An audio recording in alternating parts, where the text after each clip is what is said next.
अऊज़ु बिल्लाहि मिनश शैतानिर रजीम। बिस्मिल्लाहिर रहमानिर रहीम।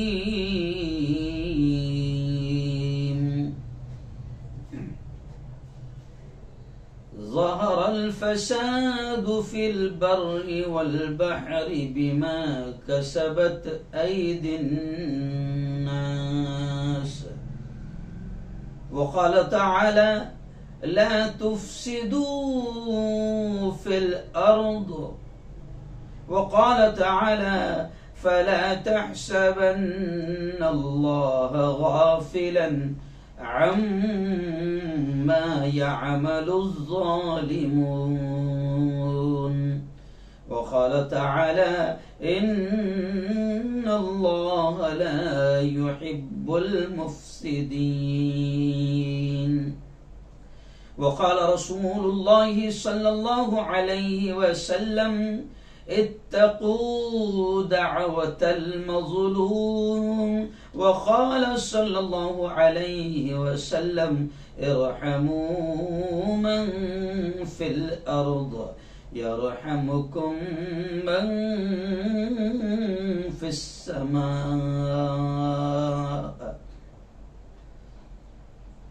करो मेहरबानी तुम अहले ज़मीं पर, करो मेहरबानी तुम अहले ज़मीं पर, खुदा मेहरबान होगा अर्शे बरी पर। सदक़ल्लाहुल अज़ीम व सदक़ रसूलुहुन नबियुल करीम। बहुत ही काबिल सद एहतराम मेरे नौजवान दोस्तों, बुजुर्गों, साथियों, अपने अपने घरों में बैठकर मेरी बातों को सुन रही मेरी पर्दनशीन माओं और बहनों, आज जुमेरात का दिन 10 मार्च 2022 लाइव बयान आप सुन रहे हैं।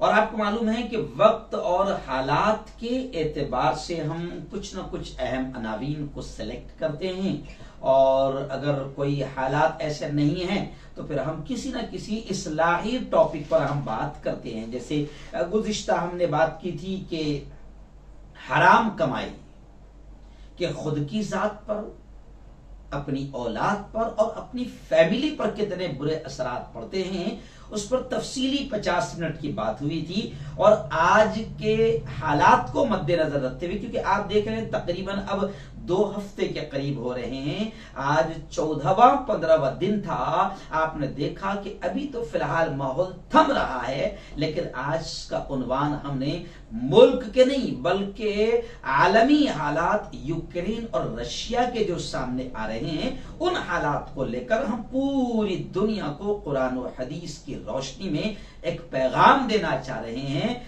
कि जंग मसाइल का हल नहीं है। जी हाँ, युद्ध, हम शुद्ध हिंदी में बोलेंगे कि युद्ध समस्याओं का समाधान नहीं है, हल नहीं है। लड़ाई झगड़ा, जंग, दंगे, फसाद, ये प्रॉब्लम्स का हल नहीं है। जुल्म करके किसी को दबाना, कुचलना, उस पर जंग थोपना, मारना, मर्डर करना, कत्ल करना, ये मसाइल इससे हल नहीं होंगे, समस्याएं इससे हल नहीं होगी, प्रॉब्लम इससे हल नहीं होंगे, बल्कि प्रॉब्लम तो और बढ़ेंगे। आगे मैं थोड़ा सा तफसील से बात करूंगा, लेकिन सबसे पहले मैं आपको बात बता दूं कि हमने मौजूदा हालात को सामने रखते हुए एक अहम टॉपिक को सिलेक्ट किया है। उलमाए किराम भी खास तौर से इस बयान को सुने, समझें और अपने जुमा के खिताबात के जरिए या अपने बयानात के जरिए से मुल्क हिंदुस्तान में भी अगर आप रह रहे हैं तो इन मौज़ूआत पर जरूर लोगों को समझाए, क्योंकि ये मुल्क भी इस वक्त यूं समझिए कि बद से बदतर हालात की तरफ बढ़ रहा है। और ऐसा लगता है दंगे और फसाद ने इस मुल्क को भी जंग जैसे हालात में झोंक दिया है, जिससे मसाइल हल नहीं होंगे। आओ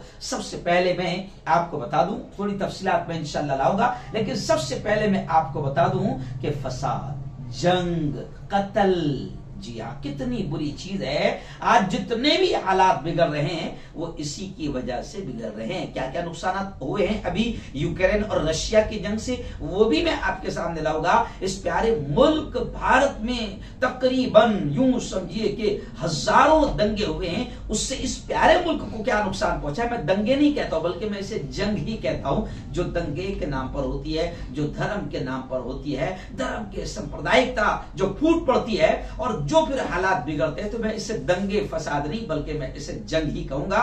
और ये मसाइल का हल नहीं है। अल्लाह जो हम सबका खालिक है, मालिक है, पहले उसका पैगाम मैं आपके सामने रखता हूं। आज पूरी दुनिया परेशान है, जी हाँ, महंगाई बढ़ गई है। चलिए एक मिसाल मैं आपको दे दूं कि आज से 3 दिन पहले हमारे अपने प्यारे मुल्क में कह दिया गया है कि भाई बहनों, अब खबरें आ रही है कि अब आप ये जो बड़ी मुश्किलों से 110 और 115 तक के पेट्रोल भर रहे थे, अब हालात जो बिगड़े हैं, तो अब खबरें आ रही है कि आपको हो सकता है कुछ दिनों के बाद 135 रुपए से लेकर 150 और 150 रुपए पर लीटर भी आपको खरीदना पड़ सकता है। ये एक छोटी सी मिसाल के जरिए से मैं शुरू कर रहा हूं कि जंग से कितने नुकसान होते हैं। जी हां, आम जिंदगी भी तबाह हो जाती है। कोई ये ना सोचे कि जंग तो रशिया में चल रही है, जंग तो यूक्रेन में चल रही है, जंग तो अफगानिस्तान में चल रही है, जंग तो वो फला मुल्क में चल रही है। लेकिन एक मुल्क में अगर जंग होती है तो उसके असरात पूरी दुनिया पर पड़ते हैं। इसीलिए अल्लाह ने, हम सबके खालिक ने, हम सबके मालिक ने भी ये कहा है कि आज जो कुछ भी तुम बिगड़े हुए हालात देख रहे हो, उन तमाम हालात को भी रखते हुए अल्लाह ने खुद कहा है, आज से 1500 साल पहले पवित्र कुरान में कह दिया गया है। एक्चुअल में हम लोग समझ नहीं पा रहे हैं और अपने हिंदू भाइयों को भी समझा नहीं पा रहे कि पवित्र कुरान एक ऐसी हिदायत की किताब है और एक ऐसी गाइड बुक है जो कयामत तक तमाम मानवता और पूरी इंसानियत की रहबरी करेगी, सबको रास्ता दिखाएगी। उसी पवित्र कुरान में आज से 1500 साल पहले अल्लाह ने कहा था, क्या कहा? ज़हरल फसादु फिल बर्रि वल बहरि बिमा कसबत ऐदिन नास। अल्लाह ने कहा कि जमीन में, खुश्की में, वल बहर और तरी में, जमीन में भी और पानी में भी, समंदरों में भी जो कुछ भी बिगाड़ फैल रहा है या फैल चुका है, अल्लाह कहता है ज़हरल फसादु फिल बर्रि वल बहरि बिमा कसबत ऐदिन नास। ये जो कुछ भी तबाही, बिगाड़ फैल चुका है, ये तमाम के तमाम इंसानों के हाथों की कमाई है। जी हाँ, आज ना आप सुकून में हैं, ना हम सुकून में हैं। जी, मैं सिर्फ इशारा कर रहा हूं। तो ये सब हमारी अपने हाथों की कमाई है जो तबाही मची हुई है। इसलिए अल्लाह ने क्या कहा था, और ये तमाम मुल्कों को आज मैं पैगाम दे रहा हूं कि हम सबके खालिक, हम सबके मालिक ने ये साफ तौर से कहा है, ला तुफसिदू फिल अर्द, कि जमीन में फसाद ना फैलाओ, जमीन में फसाद ना फैलाओ। और ये जो जंग मुसल्लत हुई है, ये भी एक किस्म का बड़ा फसाद है जिससे लाखों इंसान बेघर हो चुके हैं। अभी आऊंगा मैं। अब अल्लाह ने कहा था कि जमीन में फसाद मत फैलाना, और अल्लाह ने तो यहां तक के पूरी इंसानियत को, उस वो मालिक है सबका, और उस मालिक ने हम तमाम इंसानों को, मैं मुसलमानों को नहीं कह रहा हूं, अल्लाह ने हम तमाम इंसानों को यह पैगाम दिया, ला तुफसिदू फिल अर्ज़, जमीन में फसाद मत फैलाना। और आगे अल्लाह ने यह भी कहा, इन्नल्लाह ला युहिब्बुल मुफसिदीन, अल्लाह फसादियों को, अल्लाह दंगाइयों को, अल्लाह खराबी पैदा करने वालों को, फसाद पैदा करने वालों को अल्लाह पसंद नहीं करता। तो ये तमाम इंसानों के लिए पैगाम है। और मैं मुसलमानों से भी ये कहूंगा कि आप कुरान के मानने वाले हैं ना, कुरान से आप इश्क प्यार मोहब्बत करते हैं ना, अगर कुरान का कोई मजाक उड़ाए, कुरान की आयतों को अगर कोई पटाखे की शक्ल में उड़ा दे, तो आप तैश में आ जाते हो, गुस्से में आ जाते हो, और फिर जनाब माहौल भी खराब हो जाता है, दंगे और फसाद भी हो जाते हैं। अल्लाह हमसे भी कह रहा है, कुरान के मानने वालों से भी कह रहा है, ला तुफसिदू फिल अर्द, जमीन में फसाद न फैलाओ, इन्नल्लाह ला युहिब्बुल मुफसिदीन, अल्लाह फसाद फैलाने वालों को पसंद नहीं करता। ये मैं खुद मुसलमानों से भी कह रहा हूं, अहले ईमान से भी कह रहा हूं कि कुरान का ये पैगाम है। क्यों?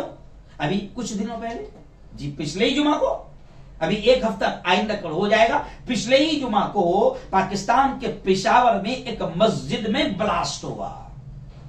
जी हां, कुछ लोग घुसे, फायरिंग की और फिर अपने आप को उड़ा लिया। अब जाहिर बात है कि वो मस्जिद में बम फूटा, अपने आप को ब्लास्ट किया गया, 57 लोग शहीद हो गए, मर गए। अब मैं आपसे पूछता हूं, कई हजार, यूं समझिए सैकड़ों उसमें जख्मी हो गए, तो मस्जिद में ब्लास्ट हुआ। अच्छा, पाकिस्तान में कौन है? जी हां, किसका मुल्क है? अहले ईमानी का मुल्क है ना। मस्जिद में बम फूट रहा है, कुछ भी कहो तो शायद गलत ना होगा, मारने वाले भी मुसलमान, मरने वाले भी मुसलमान। तो मैं मुसलमानों को भी ये पैगाम दे रहा हूं, और अब मैं पूरी दुनिया को ये पैगाम दे रहा हूं कि याद रखो, अल्लाह ने कहा है कि इन्नल्लाह ला युहिब्बुल मुफसिदीन, अल्लाह फसादियों को पसंद नहीं करता, अल्लाह दंगाइयों को पसंद नहीं करता। और ये दंगे, ये फसाद, कभी कभी छोटे छोटे फसाद जो है वो जंग की शक्ल इख्तियार कर जाते हैं, सैकड़ों हजारों लोगों की जान ले लेते हैं। छोटे छोटे झगड़े, जैसे मैं अक्सर कहता हूं कि अगर आपको फुंसी हुई और आपने फुंसी पर ध्यान नहीं दिया और वो फोड़ा भी बन सकती है, फिर हो सकता है कि बड़ा नश्तर और ऑपरेशन भी करना पड़ सकता है, तकलीफ बढ़ सकती है, कैंसर भी हो सकता है। तो ऐसे ही कभी छोटे छोटे छोटे दंगे और फसादात, अगर मैं मेरे प्यारे मुल्क की बात करूं तो मुझे कहते हुए अफसोस होता है कि 1947 से आज तक की ये जो आजादी के 75-76 साल हुए हैं, अगर इतनी बात करूं तो हजारों दंगे हो चुके हैं। जी हां, हजारों दंगे हो चुके हैं। क्या मिला है? सिवाय लाशों के कुछ नहीं सामने आया है। जी हां, लाखों लोग कत्ल हुए हैं। मैं आगे तफसीलात करूंगा, लेकिन आइए, अल्लाह कहता है, और अल्लाह कहता है कि मैं फसादियों को पसंद नहीं करता। जी हां, इसीलिए हमने आज का अनुमान, आपने देखा कि रशिया में जो जंग हो रही है, यूक्रेन जो उस पर बमबारी कर रहा है, मंजर ऐसे आ रहे हैं कि अकल हैरान हो रही है। जी हां,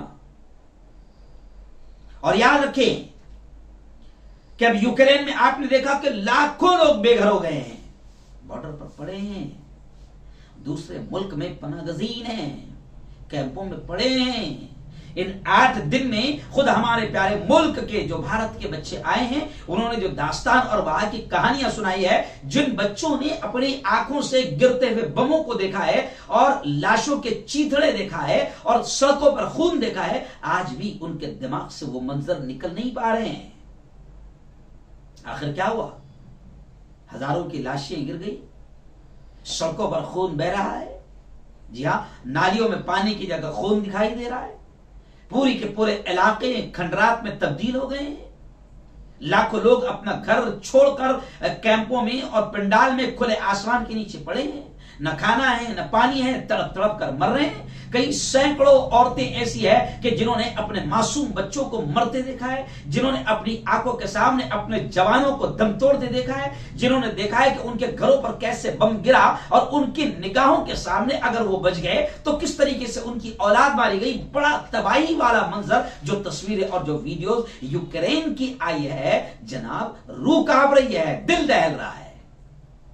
इसीलिए आज का हमने अनुमान चुना है कि जंग मसाइल का हल नहीं है। आज मैंने सुबह नेशनल न्यूज में कहा कि, और इंटरनेशनल न्यूज में भी कहा कि आखिर यूक्रेन ने घुटने टेक दिए हैं। जी हां, और रशिया के जो अहम 2 बड़े मुतालबात थे उनको भी मान लिया है। लेकिन मेरे भाई, एक तरफ मैं यूक्रेन से भी कहूंगा कि आपने घुटने टेक दिए हैं, लेकिन 14 दिनों के बाद आपने घुटने टेके हैं, जब तक कि कितने बेकसूर आपके मारे जा चुके हैं। जी हाँ, और रशिया अगर ये समझ रहा होगा कि मैं जंग जीत गया, जीतने वाला ये समझता है कि मैं जंग जीत गया, तो जीतने वालों को भी मैं पैगाम दे रहा हूं कि जीतने वालों का भी हाल ये होता है। पूरी दुनिया के आप जंगों की और फसादात की तारीख पढ़ें कि जीतने वाला भी जीत कर हारा हुआ होता है, क्योंकि जब जंग मुसल्लत होती है और जब जंग होती है तो जीतने वालों के भी सैकड़ों मारे जाते हैं, और जीतने वालों का भी इतना कुछ तबाह हो चुका होता है कि फिर इस्तेमाल होने में और दोबारा अपने पैरों पर कदमों पर खड़े होने में 10-20 साल लग जाते हैं। क्या हमारे पास तारीख नहीं है? इसलिए मैं आपको बता दूं, मैं एक वजीर आजम की तकरीर सुन रहा था, मैं जानबूझकर नाम नहीं लूंगा, तो वो वजीर आजम कह रहे थे कि वो खुद भी कह रहे हैं अपनी जबान से, क्योंकि वो भी अहले ईमान है, तो वो भी अपनी जबान से कह रहे हैं कि होना तो ये चाहिए कि अगर आप एक कदम हमारी तरफ बढ़ाओ तो हम तुम्हारी तरफ 2 कदम बढ़ाएंगे। मोहब्बत का हाथ, अमन का हाथ, शांति का हाथ, प्यार का हाथ, क्योंकि लड़ाई झगड़े से मसाइल हल नहीं हुए हैं और सैकड़ों बेकसूर और हजारों बेकसूर मारे गए हैं। तो क्यों ना हम डायलॉग, मुज़ाकरात, बातचीत से मसाइल को हल करें। अब ये यूक्रेन और रशिया की जंग देख रहे हैं कि क्या हासिल हुआ, क्या हासिल हुआ, दोनों तरफ नुकसान हुआ है, और 14-15 दिनों के बाद में मानवता का ख्याल रखते हुए जंगबंदी का ऐलान हो रहा है, और अब तीसरी बार और चौथी बार बातचीत और डायलॉग के लिए बैठे हैं, और अब जंगबंदी का ऐलान हो रहा है, तो फिर पहले क्यों तबाही मचाई गई? इसलिए मैं हर मुल्क से यह कहूंगा, एक तो अगर कोई अपने आप को सुपर पावर समझता होगा, कोई अपने आप को बड़ा समझता होगा और किसी मुल्क को कमजोर समझता होगा, तो सुपर पावर भी अपने आप को समझने वाले समझ ले, इस बात को सुन ले, इस बात को कि जंग से जो है ये नहीं कि आप जीत जाएंगे, बल्कि तबाही आपके यहां भी होगी, बेकसूर आपके यहां भी मारे जाएंगे। जंग से कितने नुकसान हो रहे हैं ये पूरी दुनिया ने अपनी आंखों से देख लिया है। इसलिए सुपर पावर अपने आप को समझने वाले भी इस बात की कोशिश करें कि जंग किसी भी तरीके से जंग पर कौम को न डालें, मुल्क को न डालें, क्योंकि जंग से नुकसान ही होता है। अब आप देखें, अगर रशिया जीतता हुआ आपको नजर आ रहा है तो आपको नहीं मालूम कि रशिया में कितनी तबाही खुद रशिया की भी हुई है। आप अगर उसका एक और आपको मिसाल दे दूं तो आपको समझ में आ जाएगा कि अफगानिस्तान में अमेरिका 20 साल तक रहा। कितने साल तक रहा? 20 साल तक रहा। क्या मिला? अरबों खरबों डॉलर अमेरिका के तबाह हो गए, सैकड़ों फौजी अमेरिका के भी मारे गए। क्या मिला? कुछ नहीं मिला। 20 साल के बाद फिर वहां से निकलना पड़ा दुम दबाकर, तो लोगों ने अफगानिस्तान को इसकी बड़ी जीत माना, लेकिन न अमेरिका को जीत कर कुछ मिला, 20 साल इनको मारकर कुछ मिला, न अफगानिस्तान को जीतने के बाद कुछ मिला। अफगानिस्तान के हालात ऐसे हैं कि माशी तौर पर कारोबार के तौर पर अफगानिस्तान यूं समझिए कि टूट चुका है। जी हां, भुखमरी का शिकार हो गया है, हजारों लाखों लोग भुखमरी का शिकार हो गए हैं, कारोबार खत्म हो गया है। तो मैं क्यों कह रहा हूं कि कोई ये ना समझे कि हम तो जीते हैं। जी हां, जंग एक ऐसी चीज है कि आदमी जंग जीत कर भी हार जाता है और उसका भी काफी नुकसान होता है। इसलिए कहा गया कि जंग से कोई भी मसले हल नहीं होते, बल्कि जो भी, एक और जुमला सुन ले, कि जो भी जंग से मसले हल करने की कोशिश करता है, तो मैं कहता हूं कि उसको अकल ही नहीं, या फिर वो इतना बेवकूफ और पागल है जो जंग से मसले को हल करने की कोशिश करता है। वो इतना पागल है कि उसने तारीख दुनिया की पढ़ी ही नहीं है। दुनिया की तारीख बताती है कि जंग से कभी मसले हल नहीं होते, बल्कि जंग का मसला तो ये होता है कि जंग से एक मसला 4 मसले अगर हल हो जाते हैं तो फिर 20 मसले खड़े भी हो जाते हैं। एक मसला हल करने की कोशिश में जंग होती है और फिर 4 मसले 10 मसले फिर खड़े हो जाते हैं। जिन्होंने भी जंगों से मसले हल किए हैं, अगर वो जीते भी है तो एक तरह हार ही गए हैं। इतना नुकसान हुआ है कि फिर कई साल लग गए मुल्कों को खड़ा होने में। अब आप देखिए, जी हाँ, वो मुझे बशीर बदर का वो शेर याद, गालिबन डॉक्टर बशीर बदर का शेर है कि लोग टूट जाते हैं एक घर बनाने में, लोग टूट जाते हैं एक घर बनाने में, और तुम तरस नहीं खाते बस्तियां जलाने में। जी हाँ, और शायद किसी ने यह भी कहा है कि बस्ती बसना खेल नहीं है, बस्ती बसना खेल नहीं है, बसते बसते बस्ती है, बसते बसते बस्ती है। अब आप देखें यूक्रेन जो खंडरात में बदल गया है, तब्दील हो गया है, अब यूक्रेन को खड़ा होने में कितने साल लगेंगे ये मेरे पास भी अल्फाज नहीं है। अफगानिस्तान को उभरने में कितने साल लगेंगे ये मेरे पास भी अल्फाज नहीं है। जो अमेरिका के फौजी मारे गए हैं, जो आम इंसान मारे गए हैं, या अफगानिस्तान के आम इंसान मारे गए हैं, या रशिया के भी फौजी मारे गए हैं, या यूक्रेन के भी आम इंसान और फौजी मारे गए हैं, इनका बदल कभी नहीं मिल सकता। जिन मां और बाप के जवान औलाद उनके सामने खत्म हुई है, या जिनके दूध पीते बच्चे उनकी आंखों के सामने गोलियों का और ग्रेनेड का और मिसाइल का शिकार हुए हैं, और चीथड़े जिन्होंने अपनी आंखों से अपनी औलाद के होते हुए देखा है, या छोटे छोटे मासूम बच्चे, कुछ ऐसे भी है कि 2 साल के 3 साल के बच्चे हैं और अपनी मां और बाप को तड़पते हुए, दम तोड़ते हुए उन्होंने अपनी आंखों से देखा है। क्या उनको इसका बदल मिल जाएगा? क्या उनकी जिंदगी दोबारा स्टेबल हो जाएगी? खानदान के खानदान तबाह हो गए। उनसे पूछो जिनके घर और कारोबार तबाह हुए हैं कि इस घर को और इस कारोबार को सेटअप करने में आपने कितने साल लगाया, तो आपको पता चलेगा कि लोग टूट जाते हैं एक घर बसाने में। कई लोग ऐसे हैं कि जिनकी जिंदगी के आखिरी मरहले में उन्होंने एक घर बनाया था, वो घर भी तबाह हो गया। आज लाखों यूक्रेनी बेघर हो चुके हैं, और इस जंग में दोनों ही देशों को काफी जानी और माली नुकसान हुआ है, और कई ऐसे भयानक मनाजिर और वीडियो सामने आ रहे हैं कि जिनको देखकर दिल दहल रहा है। जी हाँ, माएं रोती और बच्चे बिलखते रोते नजर आ रहे हैं। सारा यूरोप रूसी हमलों की मजम्मत कर रहा है। रशिया ने हमला किया। जी हाँ, और 1 महीना पहले जब माहौल बन रहा था तो हमारे इंडियन चैनल में मैंने एक खबर देखा था, एक खबर आई थी किसी चैनल पर कि अब जब जंग छिड़ी नहीं थी तो उस वक्त एक खबर आई थी कि अब 30 देश मिलकर रशिया पर हमला करेंगे।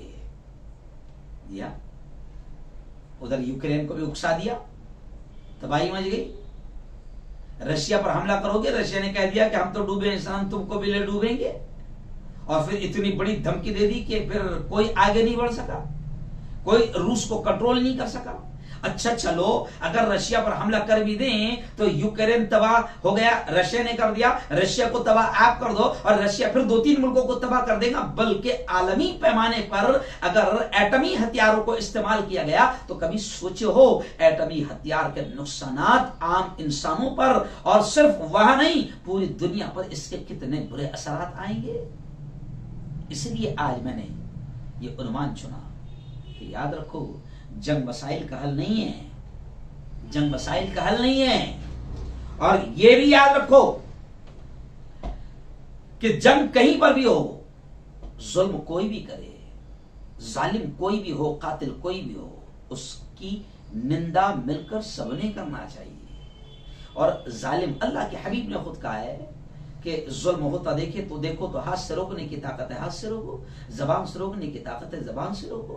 अगर ये दोनों भी ताकत नहीं तो कम से कम दिल से बुरा तो कहो। हमने यहाँ हिंदुस्तान में बैठकर, आपने मेरी खबरें देखा होगा कि मैंने 10 मरतबा 10 दिन तक खबर में मैं रोजाना रशिया के जुल्म की निंदा करता रहा। मुझे नहीं मालूम कि रशिया का मामला क्या है, यूक्रेन का मामला क्या है, लेकिन मैंने अपनी आंखों से एक इंसान होने के नाते देखा कि किस तरीके से हजारों लोग बेकसूर मारे जा रहे हैं और किस तरह सड़कों पर खून बह रहा है। मैंने निंदा किया, मैंने मजम्मत किया, क्योंकि इंसान कोई भी हो, हालांकि अगर देखा जाए तो मैं अहले ईमान हूं, मैं मुसलमान हूं। जी हां, अब कोई बेवकूफ अगर ये नजर से देखें कि भाई छोड़ो ना, अपनों को क्या करना पड़ी, यूक्रेन में मरने वाले भी मुसलमान नहीं है और रशिया में मरने वाले भी मुसलमान नहीं है, और रशिया जो मार रहा है वो मुसलमानों को नहीं मार रहा है, तो ये इंतहाई किस्म की नीच और घटिया हरकत होगी और बिल्कुल घटिया सोच होगी। हम तो ये कहते हैं कि कोई भी इंसान, अल्लाह का कोई बंदा बेकसूर मारा न जाए, क्योंकि अल्लाह को जुल्म पसंद नहीं है। और जालिमों को भी आज मैं ये पैगाम दे रहा हूं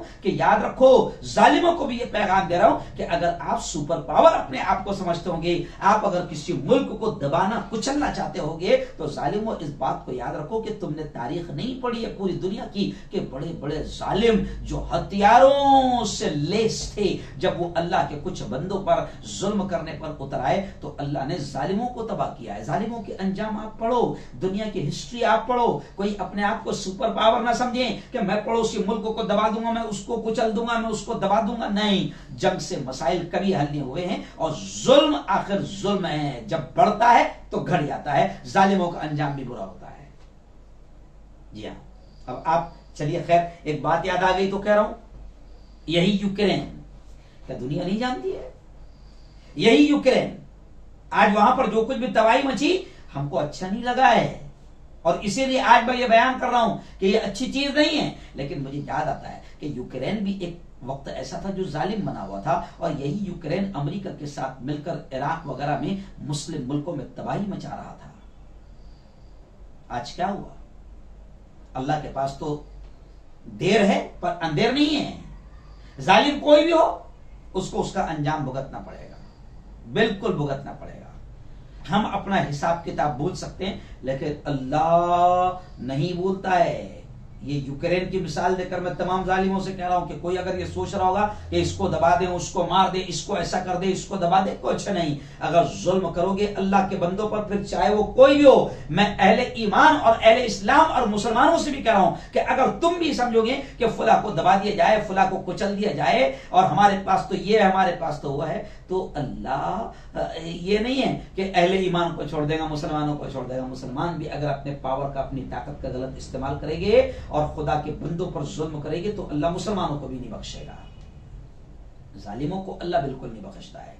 बड़ी प्यारी बात किसी ने कही है, मैं शायद पिछले बयान में ये बात कह चुका था कि अल्लाह क्या कहता है, फला तहसबन्नल्लाह गाफिलन अम्मा यअमलुज़्ज़ालिमून। अल्लाह कहता है फला तहसबन्नल्लाह गाफिलन, अल्लाह कहता है कि अल्लाह को गाफिल न समझो, अल्लाह को बेखबर न समझो, अम्मा यअमलुज़्ज़ालिमून, जालिम जो कुछ भी कर रहे हैं ये ना समझो कि अल्लाह बेखबर है, और मजलूम भी ये ना सोचे कि अल्लाह बेखबर है। अल्लाह को हमारा दर्द दिखाई नहीं दे रहा है, अल्लाह को हम पर होने वाला जुल्म दिखाई नहीं दे रहा है, तो अल्लाह खुद कहता है कि मजलूमों तुम भी ये ना सोचो कि मैं बेखबर हूं, और जालिमों तुम भी ये ना समझो कि मैं बेखबर हूं। बल्कि अल्लाह एक जगह ये कहता है इन्नमा युअख्खिरुहुम, मैं ढील देता हूं, मैं मोहलत देता हूं, और फिर जब मैं पकड़ करता हूं तो बड़े बड़े जालिम भी तबाह हो जाते हैं। और कुरान भरा पड़ा है जालिमों के अंजाम से। इसलिए मैं जालिमों को भी दावत दे रहा हूं कि जुल्म ना करो। जी हां, हर छोटे बड़े जुल्म से बचो, नाहक किसी की जान पर हमला न करो, नाहक किसी को एक थप्पड़ भी न मारो, नाहक किसी की इज्जत और आबरू को पामाल न करो, किसी को जलील और रुस्वा न करो, नाहक किसी की जायदाद पर कब्जा न करो, नाहक किसी का माल अपने पास रोके न रखो, नाहक किसी का माल न दबाओ। याद रखो जुल्म दुनिया में भी जलील करेगा और आखिरत में भी रुस्वा और जलील करेगा। बल्कि एक बात मैंने उस वक्त कही थी, मुझे आज फिर याद आ रही, आज मैं फिर कह दूं कि अल्लाह वाले कहते हैं कि दुनिया, ये जो पूरा सिस्टम है ना, ये दुनिया कुफ्र के साथ चल सकती है और चल रही है। जी हां, ये दुनिया कुफ्र के साथ चल सकती है, शिर्क के साथ चल सकती है। आज लाखों करोड़ों इंसान कुफ्र कर रहे हैं, नहीं मानते हैं अल्लाह को, मगर अल्लाह खिला रहा है, पिला रहा है, दे रहा है, बल्कि हंसी आती है अहले ईमान से ज्यादा उनको दे रहा है। तो किसी अल्लाह वाले ने कहा कि अल्लाह चलाएगा दुनिया को, कुफ्र के साथ भी चलाएगा, शिर्क के साथ भी चलाएगा। जी हां, मगर याद रखो जुल्म अगर होगा तो फिर जुल्म को अल्लाह बर्दाश्त नहीं करता है, क्योंकि मजलूम की फर्श से सीधा अर्श पर जाती है। इसलिए प्यारे आका सल्लल्लाहु अलैहि वसल्लम की वो हदीस भी मैंने अभी खुतबे में तिलावत किया कि प्यारे आका ने क्या फरमाया, इत्तकू दावतल मजलूम, कि मजलूम की बद्दुआ से बचो, मजलूम की बद्दुआ से बचो। मजलूम की बद्दुआ सीधा फर्श से अर्श पर जाती है। इसी को अल्लामा इकबाल ने शेर में कहा, अल्लामा इकबाल ने शेर में बयान करते हुए कहा, मजलूम की बद्दुआ से बचो। जो नबी ने कहा, अल्लामा इकबाल कहते हैं, आह जाती है फलक पर, यानी मजलूम का दर्द, उसकी तकलीफ, उसकी आह जाती है फलक पर, आसमानों पर आह जाती है फलक पर, रहम लाने के लिए बादलों हट जाओ, दे दो राह जाने के लिए। यानी नबी ने कहा कि मजलूम की बद्दुआ फर्श से सीधा अर्श पर जाती है और बीच में उसको कोई रुकावट नहीं होती है, कोई हिजाब और कोई पर्दा नहीं होता। और नबी ने यह भी कहा, इरहमू मन फिल अर्द यरहमुकुम मन फिस समा, कि नबी ने कहा कि तुम जमीन वालों पर रहम करो, आसमान वाला तुम पर रहम करेगा, आसमान वाला तुम पर रहम करेगा। तो कोई जालिम, कोई सुपर पावर अगर ये सोचे कि मैं उसको दबा दूंगा, उसको कुचल दूंगा, और अगर वो सामने वाला कमजोर है तो याद रखे कि फिर अल्लाह उसका जवाब देगा। और दुनिया की तारीख है कि जालिमों का अंजाम बड़ा बुरा हुआ है। तो जुल्म कोई भी करे। अच्छा, एक और बात मैं कह दूं, थोड़ा सा एक और बात कह दूं, याद आ गई, बीच में भूल ना जाऊं, और वक्त भी थोड़ा अब खत्म हो रहा है। कि अजीब बात है, मैं तो यूक्रेन पर, मैं खुद मेरी बात कर रहा हूं, चलो दूसरे की बात नहीं करता हूं, यूक्रेन पर जिन पर हमला हो रहा है वो बेचारे नहीं मालूम कौन से धर्म के हैं, क्रिश्चियन है, ईसाई है, यहूदी है, क्या है। जी हाँ, लेकिन मुझे दर्द हो रहा है, और मैं आज इस बयान के जरिए से भी कह रहा हूं कि जुल्म किसी पर भी नहीं होना चाहिए। और मैं 10 दिन से मेरे चैनल पर जुल्म के खिलाफ बोल रहा हूं, रशिया बमबारी कर रहा है, रशिया के खिलाफ बोल रहा हूं।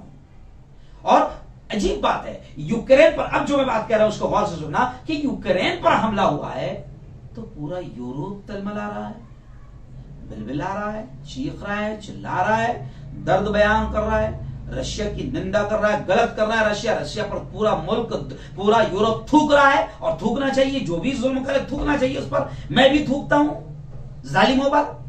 लेकिन अजीब बात है कि दुनिया दोगलापन कर रही है, दुनिया दोगलापन कर रही है। जी हाँ, बुरा लगेगा आपको। जब यूक्रेन में ऐसे ही हो रहा था तो मुझे याद है कि 27वीं शब रजब की जब थी, जिसे हम शबे मेराज कहते हैं, तो उन्हीं दिनों में आई जब यूक्रेन पर हमला हो रहा था। तो यूक्रेन पर हमला हो रहा है और लोग मारे जा रहे हैं, तो यूरोप को दर्द हो रहा है, अक़वाम मुत्तहिदा को दर्द हो रहा है, यूएनए को दर्द हो रहा है, और होना चाहिए, मुझे भी दर्द हुआ। इसलिए मैं यूक्रेन के उन भाइयों के हक में मैंने जबान खोला। लेकिन मुझे अफसोस इस बात का है, दुनिया के और यूरोप के इस बदमाशी और दोगलेपन पर मुझे अफसोस होता है कि वही शबे मेराज के वक्त में इजराइल जैसे दरिंदे, इजराइली दरिंदे फलस्तीनियों पर ग्रेनेड चला रहे। एक वीडियो आपने देखी होगी कि एक 11-12 साल की मासूम लाडली बच्ची है, उसके मुंह पर आकर ग्रेनेड लगा और उसका फूल जैसा चेहरा पूरा लहूलुहान हो गया, और उसकी मां उसके सामने तड़प तड़प कर बिलक बिलक कर रो रही है। तो मुझे यह कहना है कि यूक्रेन पर अगर हमला हो रहा है, यूक्रेन में लोग मारे जा रहे हैं, तो हम ये कह रहे हैं कि ये मानवता के खिलाफ है, इंसानियत के खिलाफ है, इंसान मारे जा रहे हैं, और रशिया के खिलाफ बोल रहे हैं। तो भाई, फलस्तीन में ये कौन मारे जा रहे हैं? कि ये इंसान नहीं है? ये इंसान नहीं है, ये भी तो इंसान है। मैं यहां बैठकर अगर किसी भी यहूदी को अगर बेकसूर मारा जा रहा, तो मैं उसके लिए बात कर रहा हूं कि नहीं मारा जाना चाहिए, किसी इंसान को मारा नहीं जाना चाहिए, कत्ल नहीं होना चाहिए। जी हां, जंग नहीं होना चाहिए। आज मैं ये टॉपिक पर बात कर रहा हूं, लेकिन मुझे अफसोस होता है कि फलस्तीन में जब इजरायली दरिंदे बेकसूर मुसलमानों को मारते हैं, तो फिर दुनिया क्यों चुप रहती है? फिर यूरोप को क्यों दर्द नहीं होता है? फिर यूएनओ और अक़वाम मुत्तहिदा को दर्द क्यों नहीं होता है? क्यों इजराइल के खिलाफ कोई बोलता नहीं है कि इजराइल आतंकवाद कर रहा है, मासूम फलस्तीनियों को मार रहा है, बेकसूर छोटे छोटे मासूम बच्चों के चीथड़े उड़ा रहा है, हॉस्पिटल और स्कूलों पर और बस्तियों पर इजराइल बम बरसा रहा है। और ये तो यूक्रेन में आज हो रहा है। अरे फलस्तीन पर तो वर्षों से इजराइल आतंकवाद कर रहा है, तो इजराइल के खिलाफ कोई क्यों नहीं बोलता है? भाई, ये भी तो हरामीपन है, ये भी तो दोगलापन है। हम तो ये कहते हैं कि कहीं किसी को मारा नहीं जाना चाहिए, जंग मसाइल का हल नहीं है। इसलिए मैं यूएनएस से भी कहूंगा, नाटो से भी कहूंगा, अक़वाम मुत्तहिदा से कहूंगा, और नेशनल इंटरनेशनल दोगली और आतंकी मीडिया से ये कहूंगा कि कोई भी इंसान मारा जाए, किसी पर भी जुल्म हो तो बोलो, मुंह खोलो, हरामीपन मत करो। इंसान इंसान होता है, चाहे किसी मजहब का हो, किसी धर्म का हो, उस पर अगर जुल्म हो रहा है तो आप उसके लिए बोलो। जी हाँ, और मैं जिस मुल्क का रहने वाला हूं, आओ मैं थोड़ी सी तफसील इसकी भी कर देता हूं कि हिंदुस्तान में जो दंगे हुए हैं, मैं दंगे नहीं कहता हूं, डायरेक्ट जंग कहता हूं, या क्योंकि सैकड़ों हजारों लोग मारे हैं। तकसीम वतन से लेकर 1947 और हिंदुस्तान और पाकिस्तान की तकसीम से लेकर आज तक, अगर आप, मेरे पास वक्त नहीं है, आप देखें हिस्ट्री ऑफ, आप गूगल पर डालें history of rights in India, history of rights in India, कि इंडिया में कितने दंगे हुए हैं, हजारों दंगे हुए हैं, हजारों फसादात हुए हैं। तकसीम वतन के वक्त की आप तस्वीरें और वीडियोस कभी मिल जाए तो देखेंगे तो आपके रोंगटे खड़े हो जाएंगे कि कम से कम 15-20 लाख डेड बॉडीज, लाशें इस मुल्क ने देखी है। जो हिटलर नहीं कर पाया था वो इस मुल्क में तकसीम के वक्त में हुआ है। जी हाँ, 1-2 करोड़ लोग उधर से इधर, इधर से उधर गए हैं, लेकिन खानदान के खानदान उजड़ गए हैं। जी हाँ, अगर ये कहूं तो गलत ना होगा कि पूरी ह्यूमन हिस्ट्री, पूरी इंसानी तारीख में इतनी बड़ी तबाही कभी नहीं देखी गई। और 1947, मैं मेरे मुल्क की बात कर रहा हूं, 1947 से लेकर आज तक भारत में हजारों छोटे बड़े दंगे हुए। और कमाल की बात है कि इन दंगों में आपने देखा होगा कि ये दंगे हुए, और मैं इसे जंगी कहूंगा कि इन दंगों में, इन जंगों में क्या होता है, बेकसूर मारे जाते हैं। आप देखो कि हजारों औरतों का रेप हुआ है। जी हां, जबान रुक जाती है, दिमाग काम नहीं करता ये लफ्ज बोलते। हजारों माओ बहनों का रेप किया गया, बच्चों की लाशें ही पड़ी रही, जिंदा जलते इंसान इस मुल्क ने देखे। इन लड़ाइयों ने इस प्यारे मुल्क को भी तोड़कर रख दिया है। मसाइल हल नहीं हुए, प्रॉब्लम हल नहीं हुए, बल्कि एक बात याद आती है कि दर्द बढ़ता गया, दर्द बढ़ता गया, जूं जूं दवा की। और अजीब बात है कि इस प्यारे मुल्क में, मैं खास तौर से मेरे प्यारे मुल्क की बात करूंगा क्योंकि मैं इस मुल्क का रहने वाला हूं और इस मुल्क को बचाने की फिक्र करता हूं। पूरे मुल्क में जाता हूं, जगह जगह राष्ट्रीय एकता की बात करता हूं, अमन और शांति की बात करता हूं, क्योंकि हम जमीयत उलमा वाले हैं। जमीयत उलमा वाले वो लोग हैं जिन्होंने मुल्क को अंग्रेजों से बचाने के लिए आगे रहकर लड़ाई में हिस्सा लिया, गांधी जी के कांधे से कांधा मिलाकर चले। मैं 2 दिन पहले दिल्ली में जमीयत उलमा के ऑफिस में था, तो जमीयत उलमा के सामने ही जो बिल्डिंग बनी हुई है उस पर 16 लाख रुपए की, वहां जो मौलाना अब्दुल कदीर साहब है, जमीयत के खादिम हैं, दफ्तर में बैठते हैं, उन्होंने बताया कि मुफ्ती साहब ये गांधी जी की तस्वीर जो जमीयत उलमा के गेट के सामने बनी हुई 16 लाख रुपए की तस्वीर है, हुकूमत ने बनाई है। जी हाँ, तो मैंने कहा, उन्होंने कहा मुझे, मौलाना अब्दुल कदीर साहब ने, कि देखो गांधी जी का रिश्ता जमीयत उलमा से कितना मजबूत है कि दुनिया से जाने के बाद भी अभी जमीयत उलमा के हेड ऑफिस के सामने गांधी जी बैठे हुए हैं। तो हम तो गांधी जी के साथ रहने वाले लोग हैं, हमने कांधे से कांधा मिलाकर मुल्क को आजादी दिलाई। और आज भी हमारे कायद हजरत मौलाना अरशद बदनी, जब 2014 से देखा कि मुल्क में नफरतों का माहौल बढ़ रहा है, तो मौलाना अरशद बदनी साहब मैदान में उतरकर जमीयत उलमा के स्टेज से हिंदू, मुसलमान, पुजारी, पंडित, सूफी संतों को एक स्टेज पर ला रहे हैं और मुल्क में अमन और शांति कैसे बने, एकता का, सद्भावना का माहौल कैसा बने, इसकी कोशिश कर रहे हैं।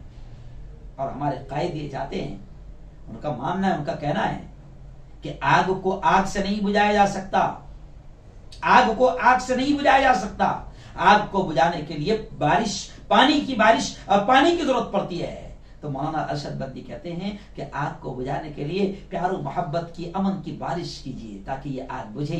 आज मैं अपने मुल्क वासियों से भी कह रहा हूं कि आप देखिए, थोड़ा सा हिस्ट्री पढ़े तो आपको पता चलेगा कि हजारों दंगे इस मुल्क में हुए हैं। और मुझे अफसोस ये होता है कि अजीब बात है कि धर्म कोई भी हो, कोई भी धर्म, वो अमन की बात करता है, इंसानियत की बात करता है, मानवता की बात करता है। मगर अजीब बात है हम पागलों की कि हमारे यहाँ जितने दंगे हुए हैं बड़े बड़े, वो धर्म के नाम पर हुए हैं। धर्म के नाम पर हुए। अजीब बात है कि कोई धर्म दंगे फसाद की बात नहीं करता, जंग और लड़ाई की बात नहीं करता, और हमारे यहां 99% अगर कहा जाए तो गलत ना होगा, जितने भी छोटे मोटे आज जो कुछ भी हो रहा है वो सब धर्म के नाम पर हो रहा है। सारी चीजें धर्म के नाम पर हो रही है। जी हाँ, बस हर मुद्दा धर्म के नाम पर चलाया जा रहा है। बल्कि मुझे तो कहते हुए बड़ा अफसोस होता है कि अब हमारी हुकूमतें भी इतनी नीच और घटिया हो चुकी है कि धर्म के नाम पर ही इलेक्शन लड़ रही है। बड़ी बड़ी पार्टियां आप देखें, सारा गेम धर्म के नाम पर चल रहा है, जबकि हमारा धर्म मसला नहीं है। हमारा मसला है भुखमरी, हमारा मसला है बेरोजगारी। मियां, हमारा मसला है बेरोजगारी, भुखमरी। इस पर कोई बात नहीं कर रहा है। जी हाँ, धर्म के नाम पर विवाद खड़े किए जा रहे हैं। मैं आज इसी बयान के जरिए से सच्चे अच्छे भारतीयों को यह पैगाम दूंगा, जो मेरा टॉपिक है कि जंग मसाइल का हल नहीं, लड़ाई झगड़े मसलों का हल नहीं। आज हमारा ये प्यारा मुल्क भी यूं समझिए कि 50 साल पीछे जा चुका है, सिर्फ इन दंगों और फसादात और इन धार्मिक विवादों की वजह से और जंगों की वजह से, जंगी मैं कहूंगा। और आप देखें कि आप 92 का फसाद, मुरादाबाद, बरेली, मुजफ्फरनगर, दिल्ली दंगे, कलकत्ता फसाद, बाबरी मस्जिद के बाद मुंबई का फसाद, गुजरात के 2002 के दंगे, हजारों लोग मरे हैं, हजारों लोग मरे हैं।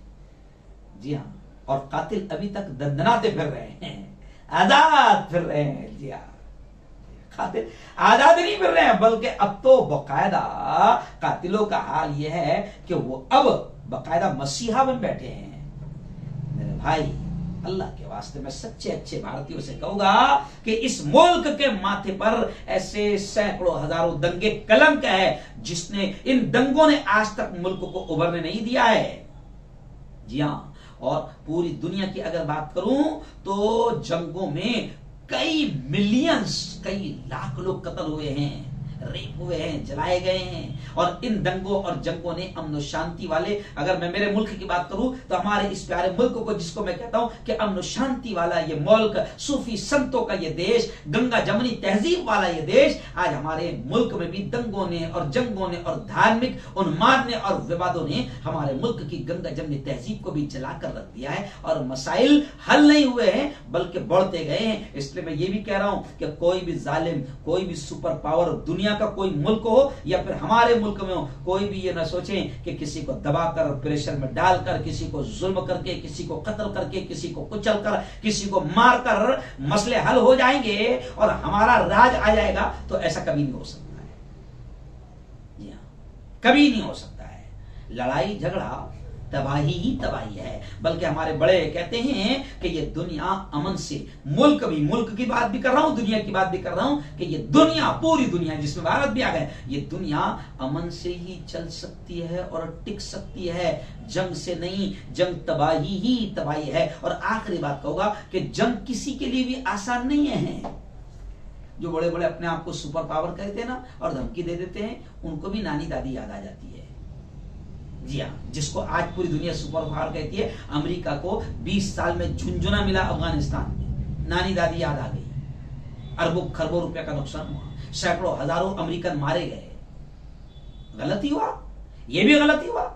तो मैं कहता हूं कि जंग किसी के लिए आसान नहीं। और जंग के असरात आज आपको मैं बताऊं, साइंस पर भी जंग के असरात नजर आने लग गए। साइंस की जो तहकीकात थी ना, यूक्रेन की, रशिया की और कई मुल्कों की जो साइंसी तहकीकात चल रही थी, वो भी जंग की वजह से रुक गई है। और जंग के असरात आज एजुकेशन और तालीम पर भी आ चुके हैं। आप देखो, मैंने आज से 4 दिन पहले आवाज उठाया था कि आज हमारे 18,000 बच्चे अगर वहां से यूक्रेन से वापस आ गए, जो डॉक्टर बनने गए थे। किसी का फाइनल ईयर था, किसी का 5वां साल था, किसी का तीसरा थर्ड ईयर था। आज उनके माँ बाप ने अपने घर बार और खेती जमीनें बेचकर, जी हाँ, उनको डॉक्टर बनने के लिए भेजा, क्योंकि यहाँ पर करप्शन इतना है कि करोड़ों रुपए डोनेशन माँ बाप कहां से लाएंगे। लेकिन आज वो बच्चे, उनकी तालीम पर इतना बुरा असर पड़ गया। ये सिर्फ इनकी नहीं, बल्कि हर मुल्कों के बच्चे जो भी वहां पर होंगे, उनकी तालीम पर कितना असर पड़ गया कि आज हमारे इन बच्चों का फ्यूचर क्या होगा, अब इनका क्या होगा, ये तमाम दुनिया के सामने सवाल खड़ा हो गया है।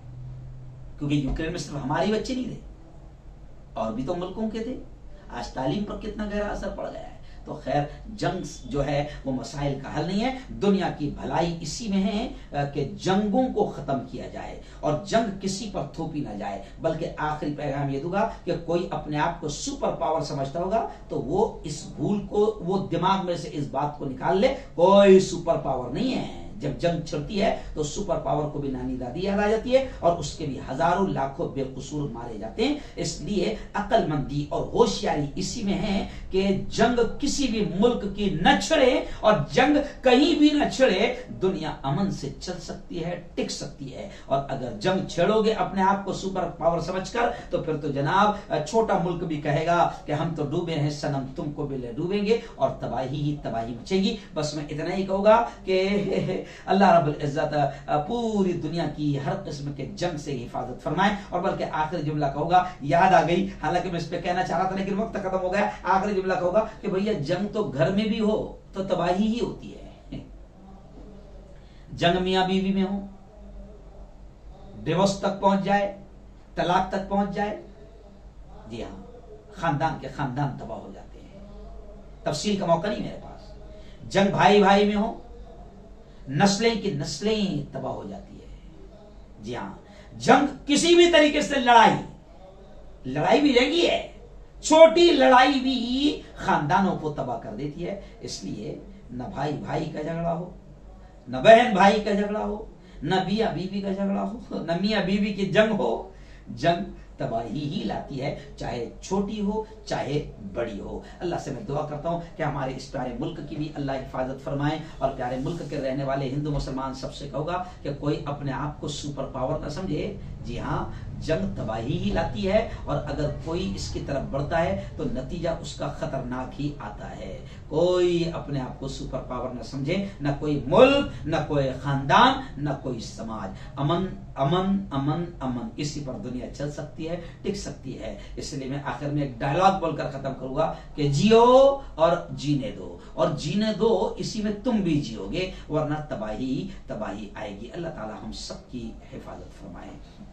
अल्लाहुम्मा सल्ली अला मुहम्मद व अला आलि मुहम्मद कमा सल्लैता अला इब्राहीम व अला आलि इब्राहीम इन्नका हमीदुम मजीद। अल्लाहुम्मा बारिक अला मुहम्मद व अला आलि मुहम्मद कमा बारकता अला इब्राहीम व अला आलि इब्राहीम इन्नका हमीदुम मजीद। मेरे मौला हम सब के तमाम गुनाहों को, तमाम खताओं को, तमाम लफ्ज़िशों को माफ फरमा। रब्बे दो जहां, रात के अंधेरे में, दिन के उजाले में, जाने में अनजाने में मेरे मौला जो कुछ भी छोटे बड़े गुनाह हुए हैं, महज अपने फजल से, अपने करम से माफ फरमा। मेरे मौला आज ये जो उन्वान चुना गया था कि जंग प्रॉब्लम का, मसाइल का, समस्याओं का हल नहीं है, जंग से मसले हल नहीं होते हैं। मेरे मौला यूक्रेन के हालात हमने देखा, रशिया के हालात हमने देखा, हजारों लाशों को हमने वीडियो की शक्ल में अपने निगाहों से देखा। मंजर ऐसा हो गया है कि रूह कांप रही है। इसलिए मेरे मौला आज मैंने ये उन्वान रखा। मेरे मौला मैं चाहता हूं कि पूरी दुनिया और हमारा ये प्यारा मुल्क भी इस बात को समझे कि जंग, लड़ाई, झगड़े, दंगे, फसाद ये मसलों का हल नहीं है। बल्कि मैं तो हुकूमतों से भी कहूंगा